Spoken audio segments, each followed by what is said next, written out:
Bismillahirrahmanirrahim. Assalamualaikum warahmatullahi wabarakatuh. 105 FM Your Lifestyle. Alhamdulillah wassalatu wassalamu ala rasulillah wa ala alihi washabihi wa mawalah. Ya rekan FM, kami ucapkan selamat bergabung di acara program Raw Slowdown dalam acara talk show bersama Kemenak Kota Padang Sidimpuan edisi 20 Juni 2022. Maksud Fadli 2023 ya. Dan tentu saja seperti biasa ya rekan FM, Anda dapat bergabung dan berpartisipasi bersama Fadli di sini untuk bertanya kepada Ustadz kita, yaitu melalui chat ataupun SMS di nomor 0822-9999-6105. Dan alhamdulillah rekan FM telah hadir di studio kita Ustadz kita ya rekan FM. Langsung saja Fadli sapa dulu ya. Assalamualaikum Ustadz. Waalaikumsalam warahmatullahi wabarakatuh. Ya, gimana kabarnya Ustadz? Bikhair walhamdulillah, dalam keadaan kebaikan, sehat lahir dan batin. Alhamdulillahirabbil alamin. Jadi Ustadz, di sore hari ini tema kita apa nih Ustadz? Kita insyaallah akan kita bahas dan kita ajak seluruh para pendengar kita khususnya untuk ikut berkurban di tahun ini. Iya. Jadi rekan FM, di sore hari ini kita bakalan membahas tentang mari berkurban ya Ustadz ya. Wah, jadi rekan FM jangan sampai dilewatkan ini ya. Jadi kepada Ustadz dipersilahkan. Assalamualaikum warahmatullahi wabarakatuh. Alhamdulillahillazi arsala rasulahu bil huda wa dinil haqq lizirahu 'alad dini kullihi walau karihal musyrikun. Asyhadu an la ilaha illallah wahdahu la syarikalah al-malikul haqqul mubin wa asyhadu anna muhammadan abduhu wa rasuluh shadiqul wa'dil amin. Allahumma salli wa sallim wa barik ala sayyidina Muhammad wa ala alihi wa ashabihi wa azwajihi wa zurriyyatihi wa ahli baiti ajma'in. Amma ba'du. Qala Allah ta'ala fi kitabihil karim, a'udzu billahi minasy syaithanir rajim. Bismillahirrahmanirrahim. Inna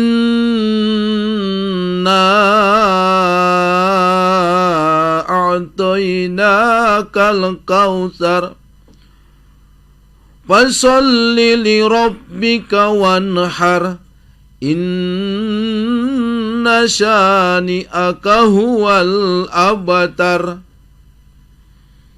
Sesungguhnya kami telah memberikan kepadamu nikmat yang banyak, maka dirikanlah solat karena Tuhanmu dan berkurbanlah. Sesungguhnya orang-orang yang membenci kamu, dialah yang terputus. Shadaqallahul azim. Maha benar Allah yang maha agung dengan segala firman-firman-Nya. Kaum muslimin dan kaum muslimat, rekan Raw, seluruh para pendengar kami di mana saja kita berada, khususnya pimpinan, karyawan dan karyawati, dan penyiar kita yang kita banggakan. Mari kita panjatkan syukur alhamdulillah kehadirat Allah Subhanahu wa taala yang telah memberikan kita nikmat yang tiada taranya. Mudah-mudahan nikmat yang tak terhingga itu dapat kita manfaatkan untuk meningkatkan amal ibadah kepadanya. Mudah-mudahan kita di dunia bahagia dan di akhirat insyaallah kita akan masuk surga. Mari kita tingkatkan cinta kita kepada Allah Subhanahu wa taala. Karena semakin besar cinta kita kepada Allah, maka pengorbanan itu akan terasa kecil. Tapi jikalau cinta kita kecil, maka pengorbanan akan terasa berat, terasa besar, dan melelahkan.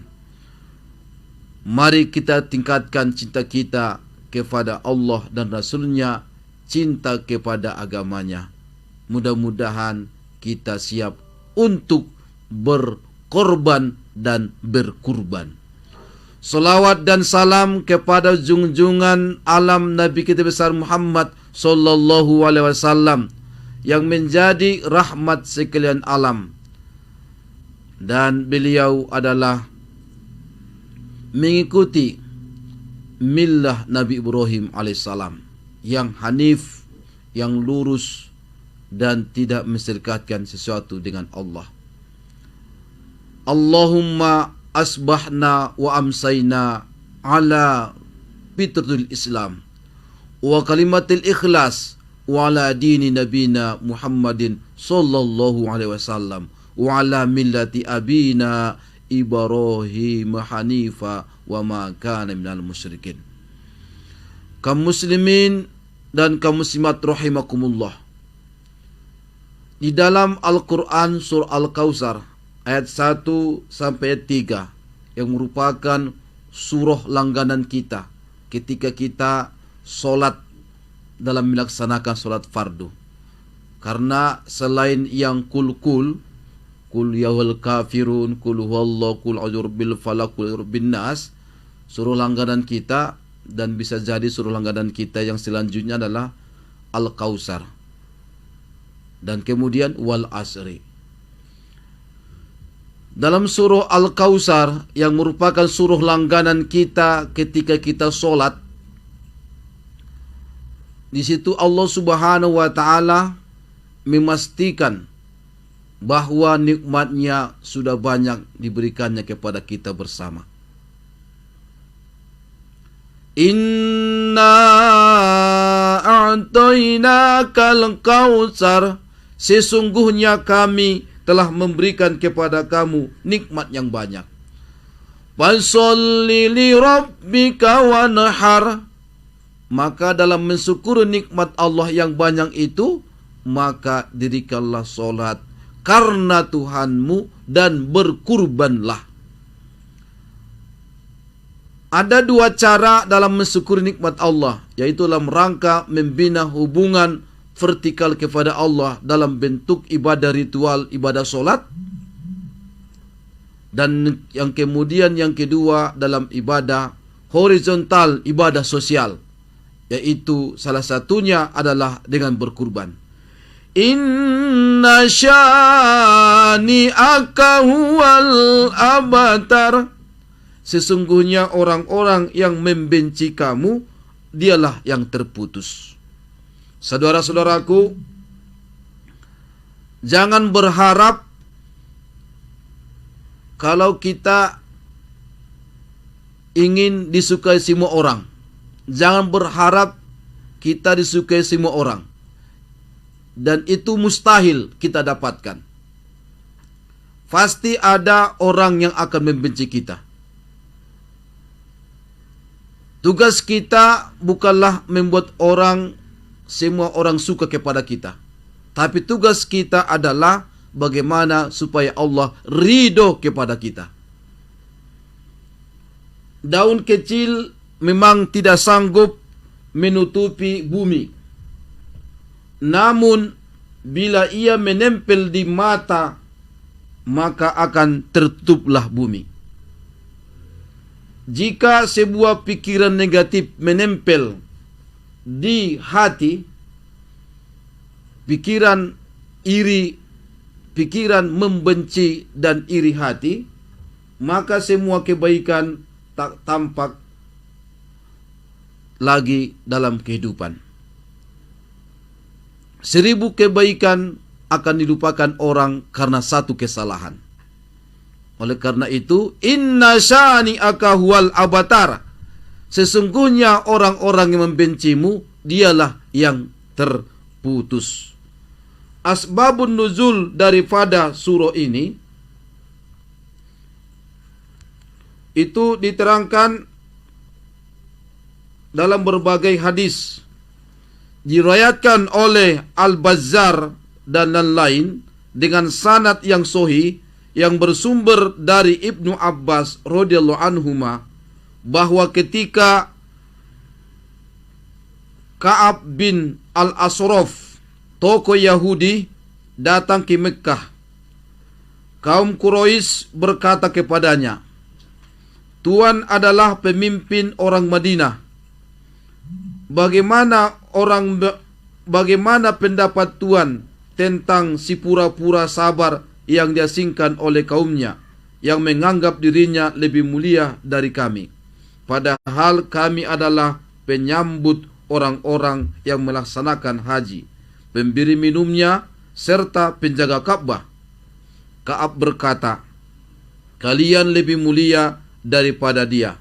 Maka turunlah ayat ini, Al-Kautsar ayat 3, yang membantah ucapan mereka bahwa yang lebih mulia bukanlah orang Yahudi itu dan bukanlah orang kafir Quraisy, tapi yang lebih mulia adalah Nabi kita Muhammad sallallahu alaihi wasallam. Diriwayatkan oleh Ibnu Abi Saibah di dalam kitab Al-Musannaf dari Ibnul Munzir yang bersumber dari Ikrimah bahwa ketika Nabi Muhammad diberi wahyu, kaum Quraisy berkata, terputuslah hubungan Muhammad dengan kita. Maka turunlah ayat ini, Al-Kautsar ayat 3, sebagai bantahan terhadap ucapan mereka. Diriwayatkan oleh Ibnu Hatim yang bersumber dari As-Suddi, juga diriwayatkan oleh Al-Baihaqi dalam kitab Ad-Dalail yang bersumber dari Muhammad bin Ali, dan disebutkan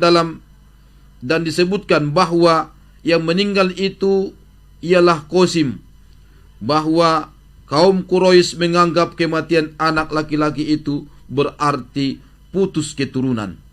Ketika putra Rasulullah meninggal, Al-Asi bin Wail mengatakan bahwa keturunan Muhammad telah terputus. Maka surah Al-Kautsar ayat 3 ini turun sebagai bantahan terhadap ucapan mereka. Di dalam riwayat yang lain, diriwayatkan oleh Al-Baihaqi yang bersumber dari Mujahid bahwa ayat 3 ini turun berkenaan dengan Al-Asi bin Wail yang berkata, aku membenci Muhammad. Maka ayat ini turun sebagai penegasan bahwa orang yang membenci Rasulullah akan terputus segala kebaikannya.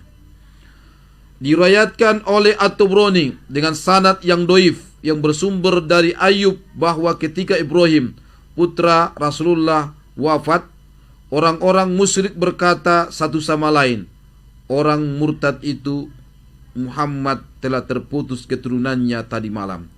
Allah menurunkan surah Al-Kautsar ayat 1-3 ini yang membantah ucapan mereka. Diriwayatkan oleh Ibnu Jarir yang bersumber dari Said bin Zubair bahwa ayat ini, ayat 2, turun pada peristiwa Hudaybiyah ketika Jibril datang kepada Rasulullah memerintahkan kurban dan solat. Rasulullah segera berdiri seraya menyampaikan khutbah Idul Fitri, mungkin juga khutbah Idul Adha.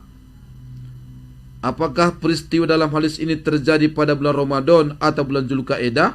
Kemudian solat 2 rakaat. Sesudah itu beliau menuju ke tempat kurban lalu memotong hewan kurban. Inilah sebagian riwayat-riwayat yang menjelaskan asbabul nuzul daripada surah Al-Kautsar ayat 1-3, yang menjelaskan kepada kita bahwa Nabi kita Muhammad SAW tidak hilang kemuliaannya karena meninggalnya anak keturunannya, dan dia meninggalnya anak laki-laki daripada keturunannya, baik ia Ibrahim maupun dari Qasim. Saudara-saudaraku, kemuliaan itu adalah ketika kita mensyukuri nikmat Allah dengan melakukan ibadah solat dan berkorban untuk kepentingan agama, bangsa dan negara, dan untuk kepentingan umat dan masyarakat. Kaum muslimin rahimakumullah, berkurban adalah merupakan syiar agama, dan setiap umat itu disyariatkan untuk berkurban. Itu dapat kita ketahui di dalam Al-Quran surah Al-Hajj ayat 34. Bismillahirrahmanirrahim. Walikulli ummatin ja'alna mansakan liyazkuru ismallahi ala ma razaqahum min bahimatil an'am. Dan bagi tiap-tiap umat telah kami syariatkan berkurban supaya mereka menyebut nama Allah terhadap binatang ternak yang telah direzekikan kepada mereka. Fa ilahukum ilahun wahidun falahu aslimu. Maka Tuhanmu ialah Tuhan yang Maha Esa, karena itu berserah dirilah kamu kepadanya. Wa basyiril mukhbitin, dan berilah kabar gembira kepada orang-orang yang tunduk patuh kepada Allah Subhanahu wa taala. Kaum muslimin dan kaum muslimat rahimakumullah. Kalau otak kita isi, insya Allah kantong kita pun akan berisi. Tapi kalau otak tanpa diisi, bisa jadi otot akan beraksi. Tausiah dan ceramah ini adalah bagian daripada mengisi otak kita dengan kebaikan-kebaikan, ilmu dan hikmah. Dan mudah-mudahan ini merupakan amal jariah bagi kami yang menyampaikan dan bagi perusahaan radio Raw FM yang memiliki ini juga merupakan amal jariah bagi kita semua. Kaum muslimin rahimakumullah, surah Al-Hajj ayat 34 yang sudah kami bacakan di sesi pertama tadi, bahwa Allah Subhanahu wa taala menjelaskan kepada kita setiap umat itu disyariatkan untuk berkurban. Di zaman Nabi Adam alaihissalam disyariatkan berkurban untuk dua putranya, yaitu Habil dan Qabil. Bisa kita baca dalam Al-Quran surah Al-Ma'idah ayat 27 sampai ayat 32, yang Allah perintahkan kepada Nabi Muhammad SAW untuk menceritakan kepada umat manusia kisah kedua putra Adam, Habil dan Qabil, menurut yang sebenarnya, ketika keduanya mempersembahkan kurban, maka diterima dari salah seorang dari mereka berdua, yaitu yang terima kurbannya adalah Habil, dan tidak diterima kurban dari si Qabil.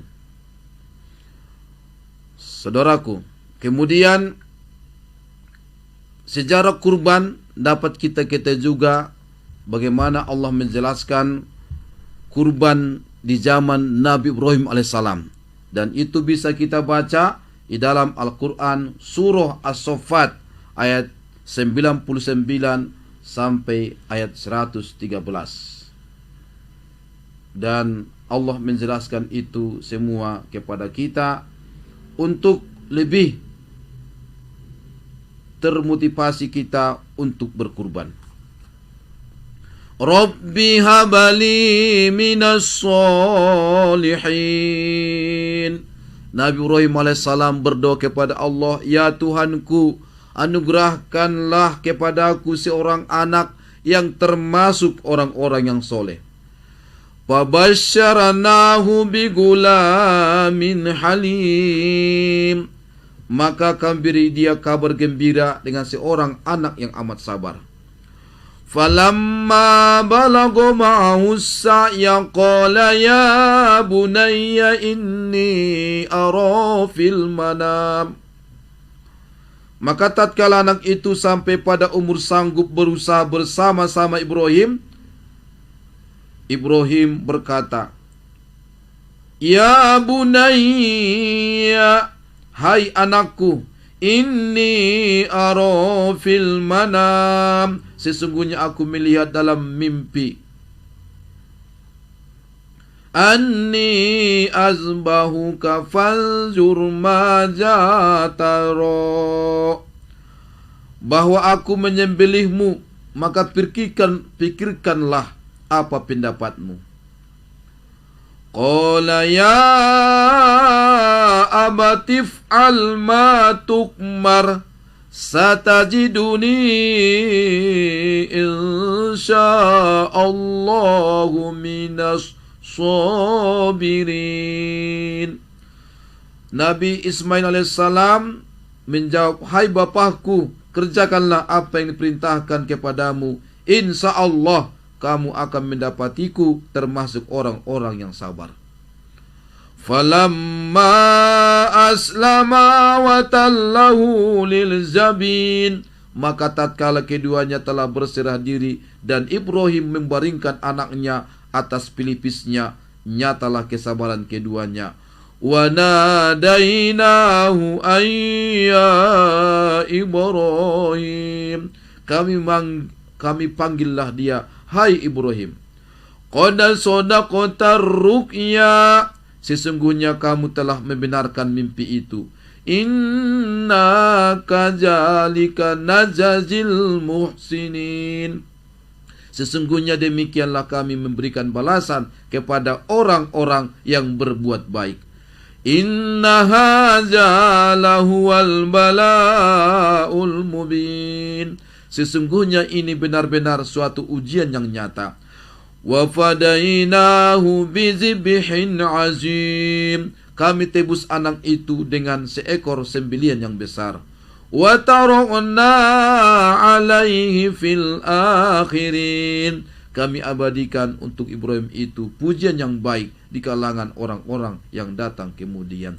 Salamun ala Ibrahim, kesejahteraan dilimpahkan atas Ibrahim. Kadzalika najzil muhsinin, demikianlah kami beri balasan kepada orang-orang yang berbuat baik. Kaum muslimin dan kaum muslimat rahimakumullah, kurban di zaman Nabi Ibrahim alaihissalam, Allah perintahkan beliau melalui mimpi yang benar, dan dia benarkan mimpi itu dan dilaksanakannya. Maka Allah balaslah kebaikan-kebaikannya, yang termasuk muhsinin yang berbuat baik, dengan balasan yang sebaik-baiknya. Maka ditebuslah anak itu dengan seekor sembelihan yang besar. Kaum muslimin rahimakumullah, ini sejarah kurban. Kemudian kurban selanjutnya di zaman Nabi kita Muhammad sallallahu alaihi wasallam sebagai penutup para nabi yang kita imani dan kita yakini tidak ada nabi setelahnya. Khataman Nabi, Nabi kita Muhammad sallallahu alaihi wasallam adalah nabi penutup para nabi yang tidak ada nabi sesudahnya, dan beliau telah menyampaikan kepada kita ajaran suci melalui Al-Quran kalam ilahi. Di dalam surah Al-Kautsar ayat 1-3 yang sudah kami bacakan tadi dan sudah kami sampaikan asbabul nuzul daripada surah itu. Itulah yang memerintahkan kita untuk berkurban, untuk mensyukuri nikmat Allah yang banyak, yang tidak bisa kita hitung berapa jumlahnya, dan kita bersyukur itu untuk adalah manfaatnya untuk diri kita sendiri. Kita solat, kita berkurban, manfaatnya adalah untuk kita sendiri. Lalu apa manfaat fadilah daripada kita kalau kita ikut berkurban? Kalau kita ikut berkurban, dari hadis dari Ali bin Abu Thalib radhiyallahu anhu, dia berkata, siapa berangkat dari rumahnya hendak membeli hewan kurban, maka setiap langkahnya memperoleh 10 kebaikan, dihilangkan 10 keburukan, serta dinaikkan derajatnya 10 derajat. Apabila bicara dianggap tasbih, ketika dia membayar harganya, setiap dirham, setiap rupiah memperoleh 700 kebaikan. Ketika menyembelinya, setiap tetes darah menjadi 10 malaikat yang selalu beristighfar untuknya sampai hari kiamat. Dan waktu dagingnya dibagikan, maka setiap potongannya seperti memerdekakan seorang budak dari keturunan Nabi Ismail alaihissalam. Dari Wahab bin Munabbih berkata bahwasanya Nabi Daud alaihissalam berkata, ya Tuhan, sebesar apakah pahala orang yang berkurban dari umat Nabi Muhammad sallallahu alaihi wasallam. Lalu Allah Subhanahu wa taala berfirman, aku memberi pahala kepadanya setiap buluh daripada badan hewan kurban itu 10 kebaikan, dihapus 10 keburukan, dan diangkat derajatnya 10 derajat. Setiap rambut sebuah gedung di surga, seorang bidadari dan sebuah gedung dan kendaraan bersayap kecepatan tinggi sejauh pandangan mata. Dari Abi Daud an Zaid ibnu Arqam, dia berkata, para sahabat Rasulullah SAW bertanya, wahai Rasulullah, apakah maksud daripada hewan-hewan kurban seperti ini? Beliau sallallahu alaihi wasallam bersabda, ini merupakan ajaran bapa kalian Ibrahim alaihissalam. Mereka bertanya, wahai Rasulullah, lantas apa yang akan kami dapatkan dengannya, dengan berkurban? Beliau menjawab, setiap rambut terdapat kebaikan. Mereka berkata, bagaimana dengan bulu-bulunya wahai Rasulullah? Beliau menjawab, dari setiap rambut dan pada bulu-bulunya terdapat satu kebaikan. Hadis riwayat Ibnu Majah. Setiap bulu 10 kebaikan, menghapus 10 keburukan, mengangkat derajat yang berkurban itu 10 derajat. Setiap rambut, maka Allah akan bangun untuknya orang yang berkurban itu sebuah gedung di surga. Tidak hanya rumah, tapi gedung. Di mana yang lebih besar rumah daripada gedung? Tentu lebih banyak, lebih besar dan lebih megah gedung. Seorang bidadari dan kendaraan bersayap kecepatan tinggi sejauh pandangan mata. Kaum muslimin rahimakumullah, dalam hadis riwayat At-Tirmizi dari Aisyah radhiyallahu anha, bahwa Nabi kita Muhammad SAW bersabda, tidaklah anak Adam beramal di hari nahar yang paling dicintai Allah melebihi menumpahkan darah untuk berkurban. Kurban itu akan datang pada hari kiamat dengan tanduk bulu dan kukunya. Dan sesungguhnya darah akan cepat sampai di suatu tempat sebelum darah tersebut menetes ke bumi. Maka perbaikilah jiwa dengan berkurban. Hadis riwayat Ibnu Majah dan At-Tirmizi. Kaum muslimin rahimakumullah, kita hari ini sudah masuk pada bulan Zulhijjah, 1 Zulhijjah 1444 Hijriah. Dan insya Allah kita akan merayakan Hari Raya Idul Adha pada hari Kamis 29 Juni 2023.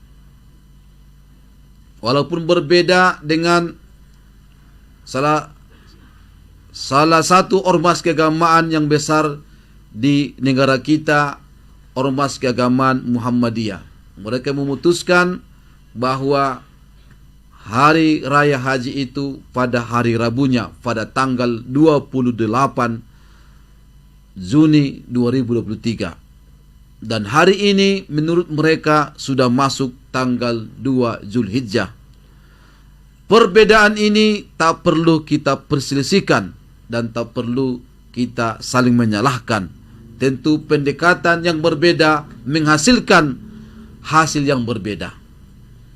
Oleh karena itu, yang perlu kami sampaikan kepada seluruh masyarakat untuk kita saling memahami. Fahimtum fahimna. Saling memahami antara satu lainnya, saling menghormati dan saling bertoleransi. Yang pasti hari raya haji itu pada tanggal 10 Zulhijjah. Harinya yang berbeda, itu mari kita saling menghormati. Kapan Idul Fitri? Yang pasti itu pasti 1 Syawal. Bisa jadi berbeda harinya karena berbeda pendekatannya. Kapan itu hari raya haji? 10 Zulhijjah. Bisa jadi berbeda harinya.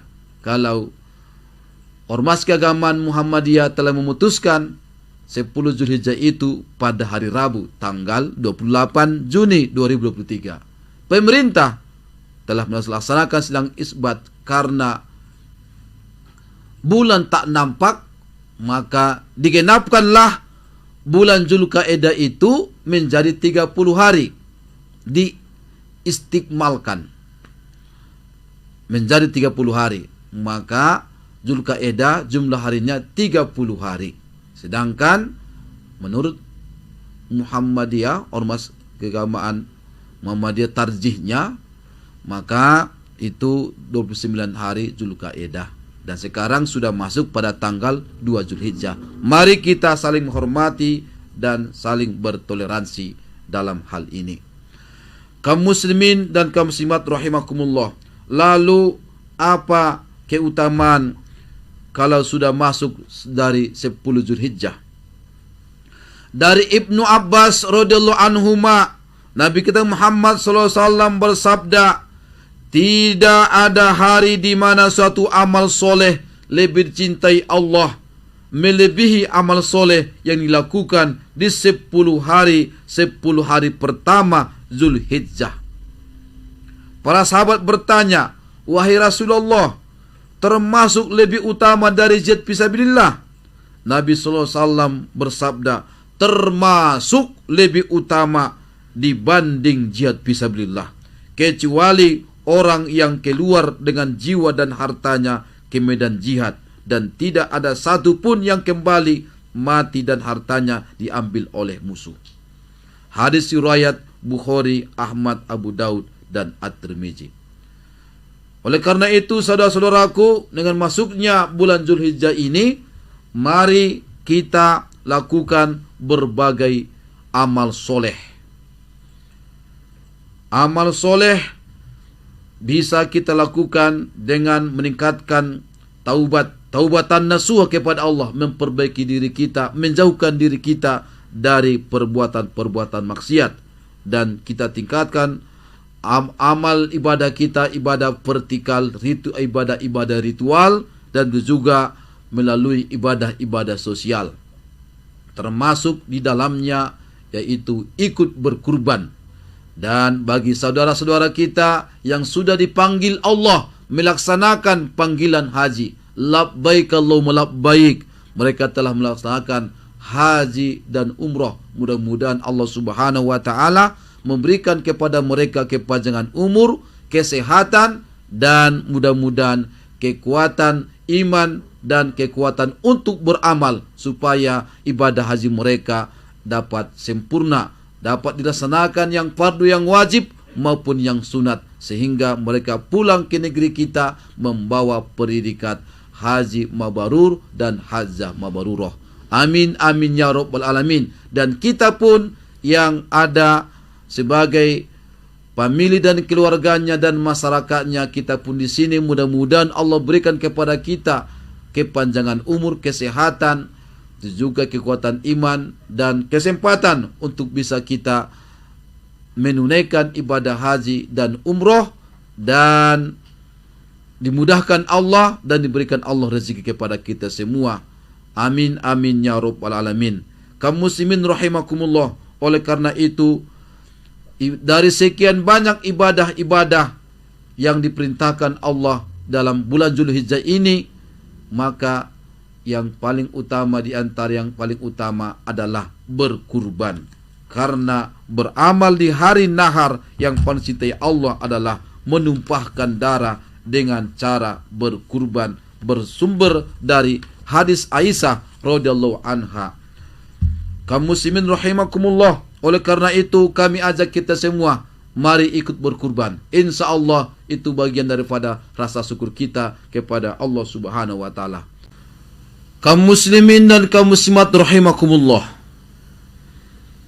Di dalam Al-Quran surah Maryam ayat 85 dan 86, Allah Subhanahu wa taala menjelaskan kepada kita, Yauma nahsurul muttaqina ilar rahmani wafda. Ingatlah hari ketika kami mengumpulkan orang-orang yang bertakwa kepada Tuhan yang Maha Pemurah sebagai perutusan yang terhormat. Wa nasuqul mujrimina ila jahannama wirda. Dan kami akan menghalau orang-orang yang durhaka ke neraka Jahannam dalam keadaan dahaga. Sebagian tafsir menjelaskan bahwa perutusan yang terhormat itu dapat kita pahami dari hadis Nabi kita Muhammad SAW dari Anas dan Ali bin Abu Thalib radhiyallahu anhum. Nabi SAW bersabda, ketika orang-orang mukmin dihimpun dari kubur mereka, maka Allah Subhanahu wa taala berseru, "Hai para malaikatku, jangan biarkan mereka berjalan kaki. Naikkanlah mereka di atas kendaraan hewan kurban mereka, sebab mereka sudah terbiasa naik kendaraan di dunia." Siapa telah berkurban dengan seekor hewan kurban, ketika ia bangun dari kuburnya, lalu ia pun melihat hewan kurbannya tegak di sisi kuburnya. Hewan itu berambut emas, kedua matanya yakut, batu merah dari surga, dan bertanduk emas.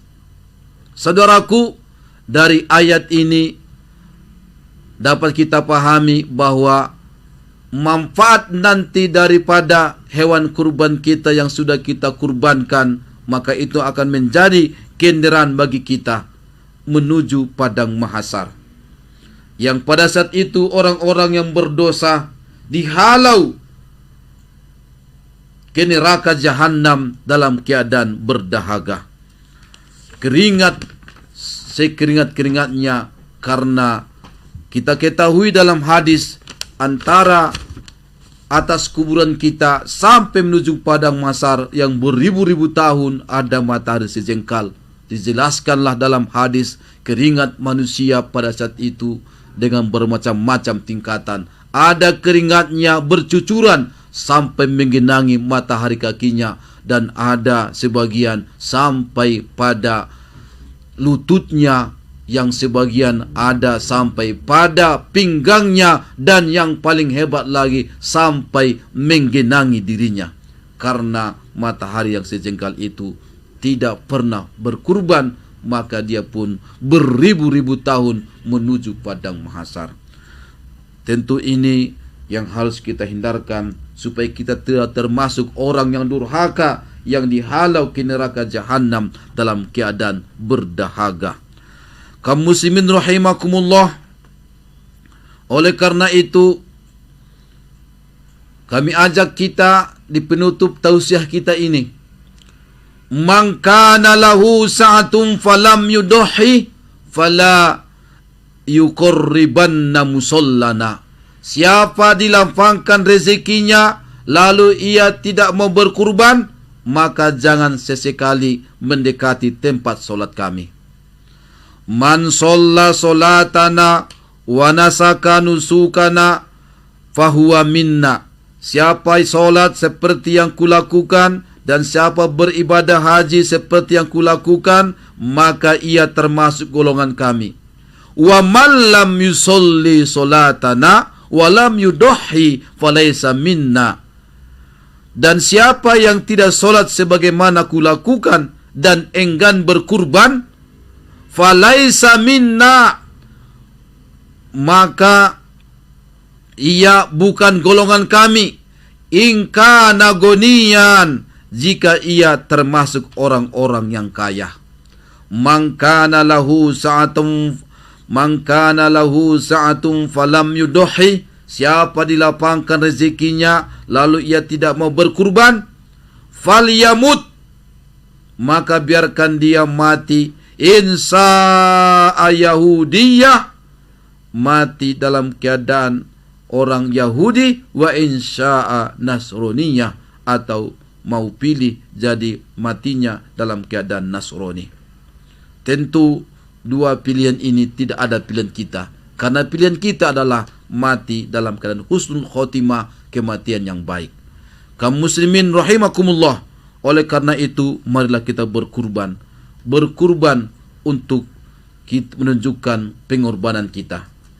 Kalau kita cinta kepada Allah dan Rasulnya, cinta kepada agama kita, kalau kecintaan kita sudah besar, kalau keyakinan kita sudah besar, maka amal kita pun akan turut membesar. Maka segala perilaku kita pun akan membesar. Ujung-ujungnya segala sesuatu kita anggap itu kecil, yang sebenarnya yang besar, yang menjadi yang kita besarkan, kita kabirkan, kita besarkan adalah Allah yang maha besar. Kalau cinta kita sudah besar, maka pengorbanan itu sangat kecil. Tapi kalau cinta kita kepada Allah dan Rasulnya, cinta kita kepada agama kecil, maka pengorbanan dan berkurban itu terasa amat berat, terasa sangat besar dan melelahkan. Maka tingkatkanlah cinta kita kepada Allah, cinta kita kepada Rasul, dan cinta kita kepada ajaran agama kita, sehingga kita mudah-mudahan mati dalam keadaan husnul khotimah. Ikutlah berkurban saudaraku. Mudah-mudahan dan segala fadilah yang kami bacakan, sampaikan tadi, mudah-mudahan kita dapatkan dunia dan akhirat kita. Perbaiki hubunganmu dengan Allah dan perbaiki hubunganmu dengan manusia. Hubungan vertikal kepada Allah dan hubungan horizontal itu harus kita laksanakan secara seimbang. Wabatagi fima ataqallu darul akhirah wa la tansa nasibaka minad dunya. Carilah apa-apa saja yang Allah anugerahkan kepadamu untuk kehidupan akhiratmu, tapi jangan lupa bagianmu dalam kehidupan duniamu. Saudaraku, mari ikut berkurban. Mudah-mudahan Allah memberikan kepada kita kemampuan dan untuk menjalankan itu. Mari berkorban untuk kepada kebaikan, untuk kebaikan kita dunia dan akhirat kita. Wallahu muwafiq ila aqwamit thoriq, billahi fi sabilil haq, billahi taufiq wal hidayah, nasrum minallah fathun qarib, wa basyiril mu'minin. Assalamualaikum warahmatullahi wabarakatuh. Waalaikumsalam warahmatullahi wabarakatuh. Ya, rekan FM, itu dia tausiah kita di sore hari ini ya. Dan pastinya tausiah tersebut akan menambahkan wawasan dan ilmu pengetahuan kita ya rekan FM ya. Dan karena waktu sudah menunjukkan formasi pukul 18:04, itu artinya kita harus pamit undur diri dari ruang dengar Anda dan menutup tausiah kali ini ya rekan FM ya. Tidak lupa Fadli juga mengucapkan mohon maaf apabila ada kesalahan kata, baik yang disengaja maupun yang tidak disengaja ya rekan FM ya. Demikian tausiah kali ini. Akhir kata dari Fadli, assalamualaikum warahmatullahi wabarakatuh.